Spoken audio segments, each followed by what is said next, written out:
ఈ నెల 12వ తారీఖున సీతానగరం పోలీస్ స్టేషన్ పరిధిలో రఘుదేవాపురం గ్రామంలో సురవరపు మణికంఠ అనే వాళ్ళ ఇంట్లో దొంగతనం జరిగిందని మనకి కంప్లైంట్ రావడం జరిగింది. అదే రోజు మధ్యాహ్నం 3 గంటలకు వెంటనే మన బృందాలు అప్రమత్తమై ఆ సంఘటన జరిగిన ప్రాంతానికి వెళ్ళడం జరిగింది.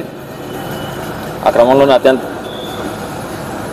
క్రమంలోనే అత్యంత సాంకేతిక పరిజ్ఞానాన్ని ఉపయోగించి మన పోలీసు వారు నిందితుల్ని ఈ వారం రోజుల వ్యవధిలోనే పట్టుకోవడం జరిగింది. నిందితులు నీలంశెట్టి వెంకటబాసు, ఇతను రఘుదేవాపురం గ్రామం సీతానగరం మండలానికి చెందినవాడు. అలానే రెండో వ్యక్తి గొడ్డు భాను శివశంకర్, ఇతను రాజానగరంకి చెందినవాడు అనమాట. వీళ్ళిద్దరూ కూడా గతంలో అనేక బైక్ దొంగతనాలు చేశారు. చెడు వ్యసనాలకి దురలవాట్లకు అలవాటు పడి జల్సాల కోసం అని చెప్పి బైకులు ఇంటి ముందు పార్క్ చేసిన బైకులను దొంగతనం చేసి వీటిని అమ్ముకొని దాంతో జల్సాలు చేస్తూ ఉండేవాళ్ళు అనమాట. సో ఇప్పుడు ఫిర్యాదుదారు అయినటువంటి సురవరపు మణికంఠ ఇంటి పక్కనే నీలంశెట్టి వెంకటవాసు అనే వాళ్ళు ఉంటారు. వాళ్ళు ఊళ్ళో లేకపోవడాన్ని గమనించి వీళ్ళు దొంగతనం చేయడం జరిగింది. ఈ దొంగతనంలో మనకు ఫిర్యాదుదారు నుంచి సుమారు 4 కాసుల బంగారం పోయినట్టు, అలానే 70 తులాల వెండి, 1,50,000 క్యాష్ పోయినట్టు ఫిర్యాదు రావడం జరిగింది. వెంటనే తక్షణం రాజానగరంలో ఉన్నటువంటి ఈ మణికంఠ వెంకటవాసుని పట్టుకోవడం జరిగింది. వాళ్ళ దగ్గర నుంచి ఈ చోరీ మొత్తాన్ని రికవరీ చేయడం జరిగింది.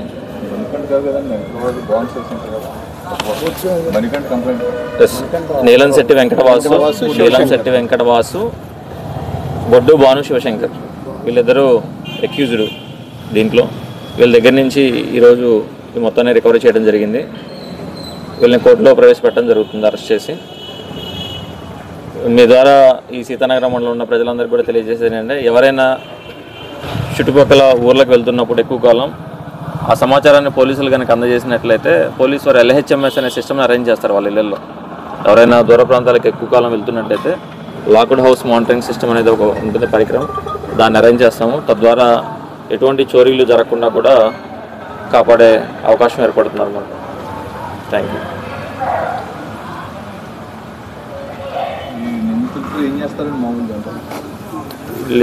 రిఫ్రాఫే అండి, టైగర్ బాండ్స్ రిఫ్రాఫ్.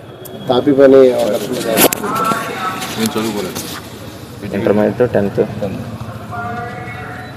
ఇంకా మహిళా ప్రజలకు ఇంకేమైనా తెలియజేసేమైనా ఉన్నాయి సార్ మీ నుంచి ముఖ్యమైన అంశాలు? అదే మన దొంగతనాలు జరగకుండా కూడా మన టీంలు రాత్రిపూట గస్తీలను కూడా ముమ్మరం చేశాము, నైట్ బీట్లను పెంచాము.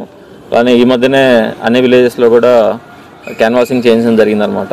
ఎవరైనా లాక్స్ వేసుకొని వెళ్ళేటప్పుడు ఇంట్లో విలువైన వస్తువులు ఉన్నట్లయితే పోలీసు వారికి తగిన సమాచారం అందజేస్తే మేము వెంటనే LHMS సిస్టమ్ అనేది వాళ్ళ ఇళ్లలో అమర్చడం జరుగుతూ ఉంటుంది.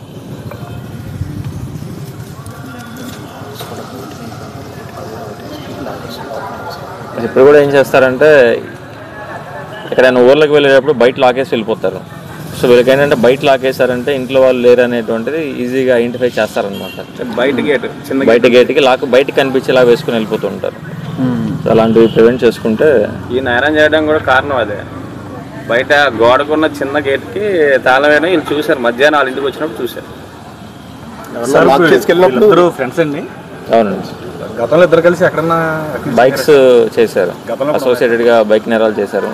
వీళ్ళ మీద సుమారు 7 కేసెస్ వరకు ఉన్నాయి బైక్ అఫెండర్స్. 2020లో అవునండి, సీతారాం పరిధికి వచ్చేటప్పుడు ఫస్ట్ కేసు. అవును, వీళ్ళ మీద ఇప్పుడు సస్పెక్ట్ షీట్ కూడా తెరవబడుతుంది.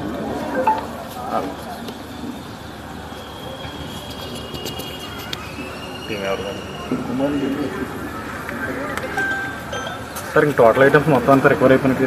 కొంత గోల్డ్ 3 grams గోల్డ్ రికవర్ అయ్యింది. వాళ్ళు చెప్పింది 4 కాసులు చెప్పారు, ఇంకొంత రికవరీ చేయాల్సింది.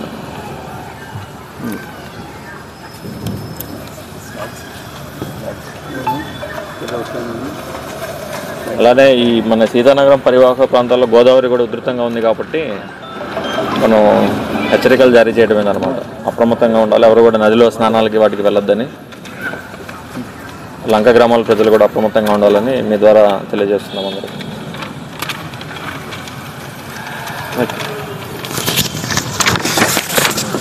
కూడా 3-4 స్కూల్స్ కలిపి పోలీస్ స్టేషన్ పరిధిలో ఈ మధ్యకాలంలో జనరల్గా క్యాష్ రికవరీ అనేది చాలా రేర్గా జరుగుతూ ఉంటుంది. ఇక్కడ ఇంటాక్ట్ క్యాష్ కూడా రికవర్ చేయడం జరిగింది. ఐటమ్స్ ఎక్కడైనా దొరుకుతాయండి, గోల్డ్ కానీ ఇది కానీ, క్యాష్ ఇంటాక్ట్ దొరకడం అనేది చాలా కష్టం. కోర్టు ద్వారా ప్రాపర్ ప్రొసీజర్ ఫాలో అయ్యి కోర్టులో పిటిషన్ ఫైల్ చేసుకుంటండి, విత్ ఇన్ 1 వీక్లో వచ్చేస్తుంది.